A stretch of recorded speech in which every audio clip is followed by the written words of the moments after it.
అంజురావు గారు, Anthropic AI software రంగాన్ని కుదిపేస్తున్న పరిస్థితి. సాఫ్ట్వేర్ కంపెనీల షేర్లన్నీ కూడా గత కొంతకాలంగా పడిపోతూ ఉన్నాయి.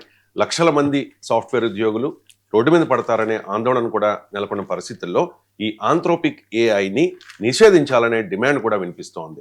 సో ట్రంప్, మోదీ కూడా అదే డిమాండ్ చేయబోతూ ఉన్నారా?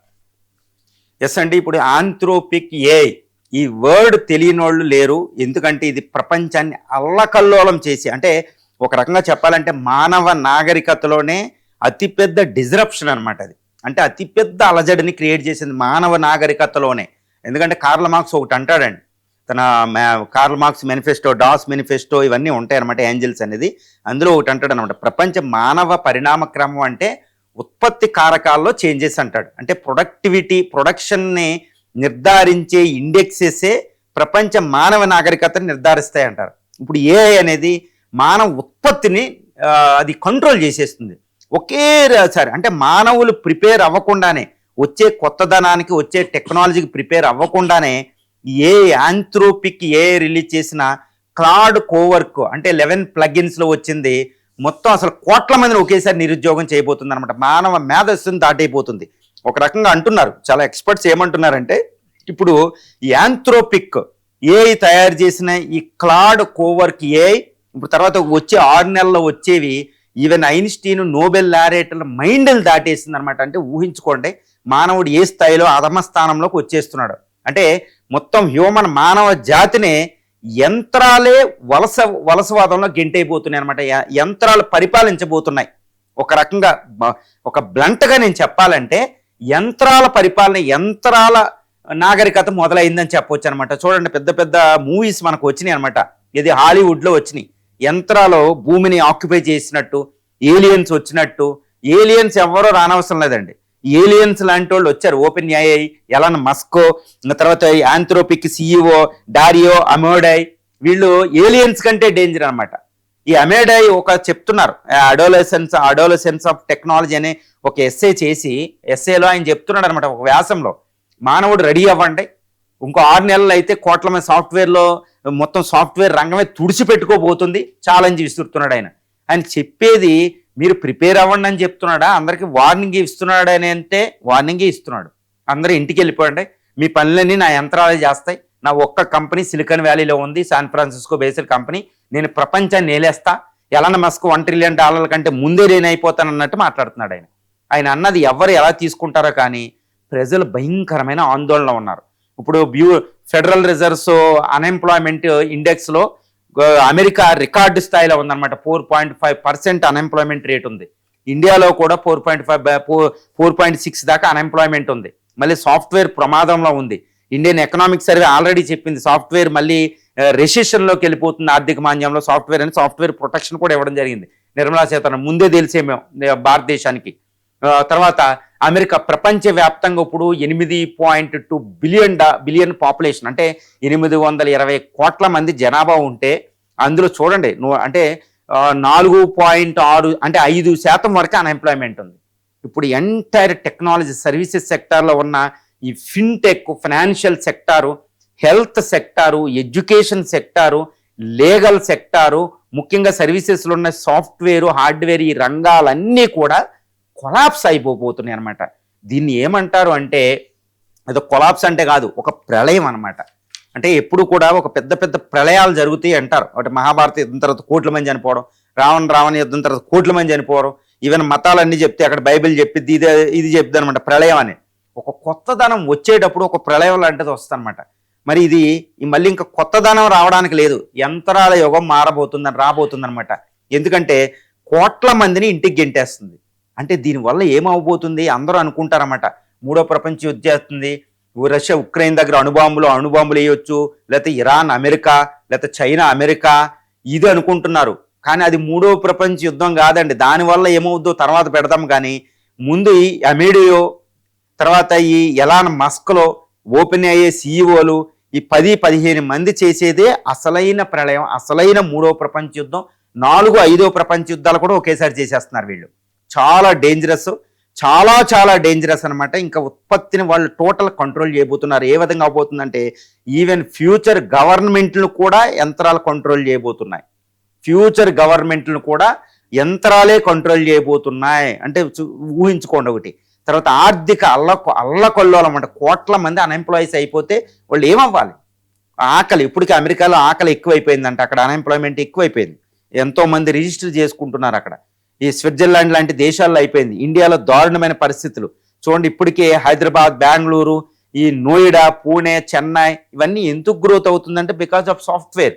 ఇదంతా వచ్చే సంవత్సరంలో ఏ సాఫ్ట్వేర్ ఉద్యోగం కూడా నా ఉద్యోగం ఉంటుందని గ్యారంటీగా చెప్పలేని పరిస్థితి వచ్చేసింది.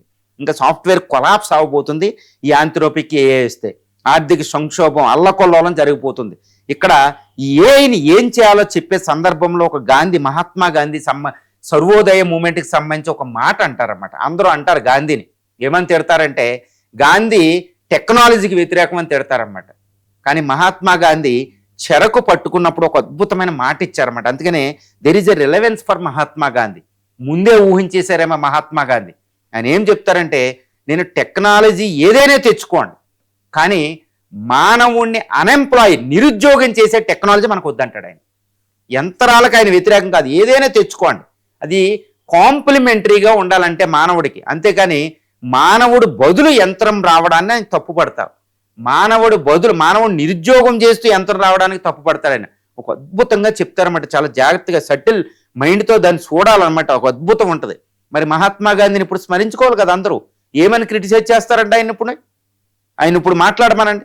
ఈరోజు కోట్ల మంది భారతీయుల్ని, కోట్ల మంది ప్రపంచంలోని Americans, even highly technology, even సీఈఓలు, ఈవెన్ జడ్జిలు కూడా పని ఉండదేమో, ఈవెన్ కంపెనీలు సీఈఓలు కూడా అవసరం ఉండదేమో. ఊహించుకోండి, ఫార్మర్స్ అవసరం. ఏ విధంగా చూడండి, వీళ్ళందరి బదులు యంత్రాలు రాబోతున్నాయి. ఈవెన్ ప్రభుత్వాధినేతల ప్లేస్లో కూడా యంత్రాలు రాబోతున్నాయి.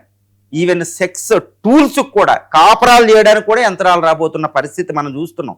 పని మనుషులు ఎంప్లాయీసే దారుణం. ఇంక దాన్ని చెప్పడానికి ఇప్పుడు సరిపోదన్నమాట, వాల్యూమ్ చెప్పాలి నేను. ప్రతి ప్లేస్లోకి రోబోట్స్ రాబోతున్నాయి, ప్రతి స్పేస్లోకి మనకి ఇవి రాబోతున్నాయి. ఏంటంటే ఈ ప్లేస్ అన్నిట్లో ఆక్యుపై చేస్తే అంటే మానవుడు బదులు అవి వస్తున్నాయి యంత్రాలు. ఇంకోటి ఏంటంటే ఐన్స్టీను లాంటి నోబెల్ లారేట్లు దాటేసిన మైండ్ సెట్లతో వస్తున్నాయి ఇండిపెండెంట్గా.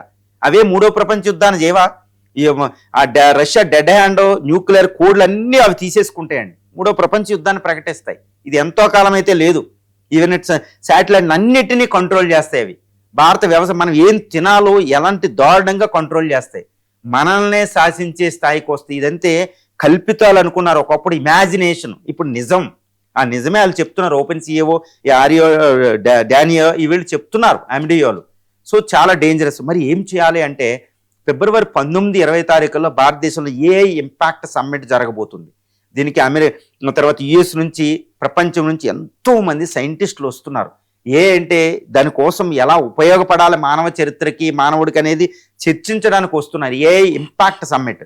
ఈవెన్ ఫ్రెంచ్ అధ్యక్షుడు మ్యాక్రాన్ కూడా వస్తున్నారు. ఇండియన్ ప్రైమ్ మినిస్టర్ ఆధ్వర్యంలో ఈ సమ్మిట్ జరుగుతుంది. ఇక్కడ ప్రధానమైన డిమాండ్ ఏం ఉండబోతుందంటే ఈ ఆంథ్రోపిక్ ఏఐ తయారు చేసిన ఈ 11 ప్లగ్ఇన్స్ మీద బ్యాన్ అనే రాబోతుంది డిమాండ్. ఈవెన్ డొనాల్డ్ ట్రంప్ కూడా ఇదే సీరియస్గా ఆలోచిస్తున్నారని తెలుస్తుంది. ఎందుకంటే అమెరికాలో అన్ఎంప్లాయ్మెంట్, అందుకే ఫెడరల్ రిజర్వ్ వడ్డీ రేట్ అయిన తగ్గించబోతున్నాడు. ఈ లోపల ఆంథ్రోపిక్ ఇంకా అల్లకొల్లోలం చేస్తుంది. ఆయన పదవే ఉండేలా లేదు. కాబట్టి డొనాల్డ్ ట్రంప్ రంగంలో దిగబోతున్నాడని తెలుస్తుంది. ఈ ఓపెన్ ఆంథ్రోపిక్ తయారు చేసింది పోస్ట్ పోన్ చేసి పక్కన పెట్టించడానికి తయారవుతున్నారు. దానికి అంత పవర్ ఉంది యునైటెడ్ స్టేట్స్ ఆఫ్ అమెరికాకి. గుర్తుపెట్టుకోవాలి, ఆయన ఇష్టం వచ్చినట్టు చేశాడని ఆంథ్రోపిక్ సీఈఓ లేదు, యుఎస్ ప్రెసిడెంట్ డిసైడ్ చేయబోతున్నాడు. ఇండియాలో కూడా ఈ డిమాండ్ వస్తుంది. అంటే ప్రపంచవ్యాప్తంగా ఈ ఆంథ్రోపిక్ ఏఐ తయారు చేసిన ఈ క్లాడ్ కోవర్కి ఏఐని బ్యాన్ చేయాలి. అంటే ఏంటి, ఎందుకు చేయాలంటే దీన్ని పూర్తిగా మనం సమర్థించాలి. ఏంటంటే మానవుడు ఇంకా ప్రిపేర్ అవ్వలేదు, ప్రపంచ ఆర్థిక రంగం, ఈ రంగం అంతా ప్రిపేర్ అవ్వలేదు కల్చరల్గా. కొత్తదనం వస్తే దాన్ని యాక్సెప్ట్ చేయాలి. చూడండి, ఇప్పుడు మనం ఒకప్పుడు మామూలు సినిమాలు చూసాం 80లో 90లో, లవకుశ లాంటివి. అప్పట్లో పాటలు చూసాం. ఆ తరానికి సరిపోయింది. ఒకేసారి జెంటిల్మెన్ లాంటి పాటలు ఒకేసారి పెట్టి గ్రాడ్యువల్గా వెళ్తాయి. మానవుడు జీర్ణించుకోవాలి. మానవుడు ఈ నాగరికతే జీర్ణించుకోలేని టెక్నాలజీ వచ్చేస్తుంది. అంటే ఒక 20 తరాల అవతలది ఈ తరంలో వచ్చేస్తే ఎక్కడ జీర్ణించుకుంటాడు? మొత్తం డిస్రప్ట్ అంటారు, దాన్ని కొలాప్స్ అయిపోతుంది. అల్లకొల్లాలో మానవ నాగరికతకి ఎండ్. అందుకే అపోకలిప్సో అంటే ప్రళయం అనే పదాన్ని ఉపయోగిస్తున్నారన్నమాట. అంటే ప్రళయాన్ని క్రియేట్ చేసేది ఎంత మంచిదైనా వద్దు బాబు, పక్కన పెట్టండి. అందుకనే ఆంథ్రోపిక్ ఏఐ, క్లాడ్ కోవర్క్, ఇంకా 11 ప్లగిన్స్, ఇప్పుడు రాబోయేది ఆయన హెచ్చరించేది ఏఐ మీద పరిశోధనలు ఇవన్నిటిని పక్కన పెట్టాలి. పక్కన పెట్టి బ్యాన్ చేస్తే గవర్నమెంట్లన్నీ అక్కడ అవ్వద్దని చెప్పొచ్చు. ఇప్పుడు వరల్డ్ గవర్నమెంట్ లేదు, కానీ ఎంఎన్సీలే వరల్డ్ గవర్నమెంట్ అయిపోయినాయి. ఆల్రెడీ ప్రపంచంలో వరల్డ్ గవర్నమెంట్ ఉంది ఎంఎన్సీల చేతిలో, ఈ మస్కో వీళ్ళ చేతిలో. కాబట్టి వాళ్ళని నిరోధించాలి అంటే ఈ లీడర్లు చాలా సంకల్పంతో ప్రజల నుంచి డిమాండ్ రాబోతుంది. లేదా ఈ ట్రంప్కి, మోడీ గారికి అందరికి వ్యతిరేకంగా కోట్ల మందికి రోడ్డు మీదకి వస్తారన్నమాట. ఏఐ మీద ఒక పెద్ద విప్లవమే మనం చూడబోతున్నాం. ప్రపంచంలోనే అతిపెద్ద ఒకేసారి ప్రపంచవ్యాప్తంగా విప్లవాలు చూడాలి. అమెరికా విప్లవాలు, ఫ్రెంచ్ విప్లవాలు, జర్మన్ విప్లవాలు, చైనా విప్లవం, రష్యన్ విప్లవాలు, తర్వాత భారతదేశంలో ఉప్పు సత్యాగ్రహం లాంటి విప్లవాలు ఇలాగే చూసాం మనం. కానీ ఏఐకి వ్యతిరేకంగా ప్రపంచంలో ఒకేసారి ప్రపంచంలో మానవ విప్లవం చూడబోతున్నాం అనమాట. అది బ్యాన్ చేయకపోతే ఇది గవర్నమెంట్లకి చూసుగా తెలుసు.